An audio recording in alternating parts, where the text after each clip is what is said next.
Thirdly, now we come to the constraint. This is the third heading in our passage.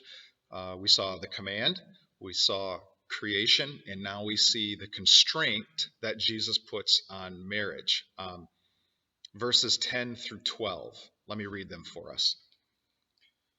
When they were in the house again, the disciples asked Jesus about this. He answered, "Anyone who divorces his wife and marries another woman commits adultery against her. And if she divorces her husband and marries another man, she commits adultery." It's very heavy teaching here. At this point, I want to encourage you that if you have kids, I would say under the age of 16, you might want to pause it and have them do some other activity. We're going to talk about a little bit more adult-themed topics under this heading. Okay, welcome back. In the passage here, notice the progression of what's happening. Jesus begins by talking to crowds. Then Pharisees approach him from the crowd, and he begins to speak to the Pharisees in front of the crowds. And then now the scene moves from outside with the crowds to inside in a private setting with just the disciples, Jesus, and whoever the host family is.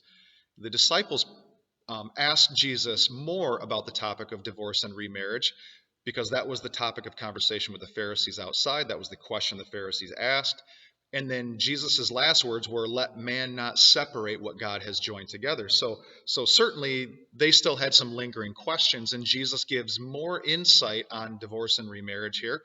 As a matter of fact, we could say that he gives more insight on God's perspective of what divorce and remarriage are and what they can result in. Now, it's at this point that a lot of us might want to jump to the exceptions, and I want to caution us there, and I want to say before we go to exceptions, we need to do justice to the rule.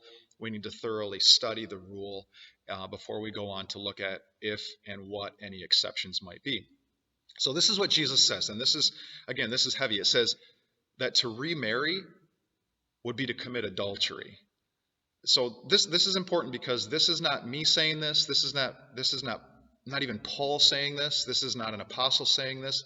This is the Lord Jesus Christ saying this. And every one of us at this point should probably pause right here, stop in our tracks and say, whoa, to divorce and remarry is to commit adultery.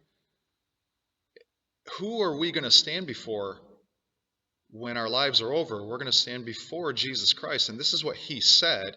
And so all I'm going to say from this is we just need to take seriously what he says and really come humbly to what he said in the Gospels, and not just dismiss it or overlook it or quickly pass over it, because these are the words straight out of Jesus' mouth, the red letters we say. And my intention in no way is to shame or to judge anybody. My intention is to exalt marriage in all of our minds, to look at the text and look at it faithfully and be faithful to the text.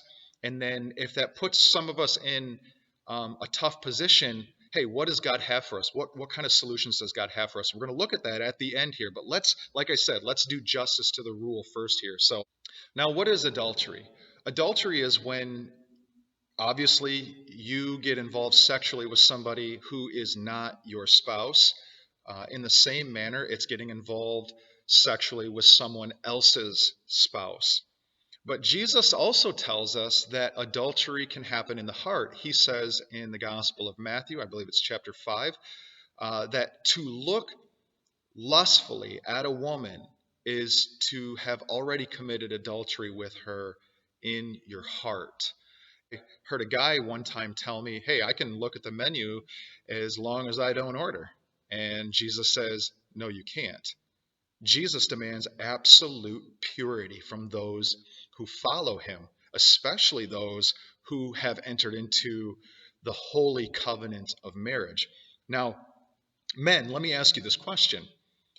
How do you look at women? A lot of guys have a real problem with their eyes. How do you look at women in person? Do you allow your eyes to scan their bodies? And do you already let your mind flee to the bedroom with them? You know, this is a problem for not just young men, but it's also a problem for old men. Age does not diminish the dirtiness of one's heart and the lust that leaps out of the hearts of men. So, young men, old men, how do you look at other women? This includes how do you look at them when you're in person? How do what are you looking at online? Are you hiding things on your phone? Okay, what are you doing with your eyes when it comes to women? Okay, because what you do with your eyes and what goes on in your heart is also considered adultery according to Jesus. If a man looks with lust at a woman, he has committed adultery with her in his heart. Now, of course, men certainly aren't the only ones who can lust. Women are doing it just as much. You remember romance novels? Written pornography is just as much as a sin as visual pornography, because the written word can create in a woman's mind the pornographic pictures that go along with those stories that they're reading, and create a fantasy in a woman's mind and heart. Okay, incidentally, studies show that women these days are becoming more and more of the percentage of those who consume pornography online. This issue of lust is not just a man, a male issue or a female issue. This is a human condition issue, the fallen human nature. Can a husband look but not touch? Can a wife look but not touch? Absolutely not. Absolutely not. Job said, I have made a covenant with my eyes not to look lustfully at a girl. Paul said, he told men, treat younger women with absolute purity. Then 2 Corinthians chapter 7, verse 1 says this, let us purify ourselves from everything that contaminates body and spirit, perfecting holiness out of reverence for God. Now you have to remember something. Marriage means that you and your spouse are set apart to each other and for each other. Remember when we talked about consecration and what marriage was?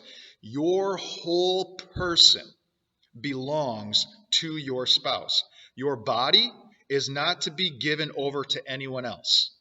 Your mind is not to be given over to anyone else. Your eyes are not for anyone else. Your heart and the affections and the impulses are not for anyone else. Your sexual desires are not to be given to anyone else but your spouse. Everything that you are belongs to your spouse. That's what it means to be consecrated to your spouse. That's what marriage means. So to look but not touch, or to look at the menu but not order, is just as sinfully considered adultery as if you actually did order. Okay? So to indulge your imagination in these ways, when God sees what goes on in your imagination, he classifies that activity, that mental activity, that heart affection activity, as adultery. So a married person cheating on their spouse is adultery. A person getting involved with someone else who is already married, that's adultery. Lusting in your heart for someone, that's adultery. All of these have in common the idea that you're getting involved sexually with someone who is not your spouse, on some level, be it in your heart, your eye, your mind, your eyes, or your body. And then Jesus is informing us in this passage today that there's another way that we commit adultery, and that is through divorce and remarriage. Now, the intention of this today has not been to shame or to judge anybody or to try and slap an A on somebody's chest. The intention is to exalt marriage in our minds and to really be serious about the teachings of Jesus and to be faithful to those teachings. And so I want to take the rest of the sermon and cover two more points. The first one being, what are the exceptions? When is divorce allowable as an option?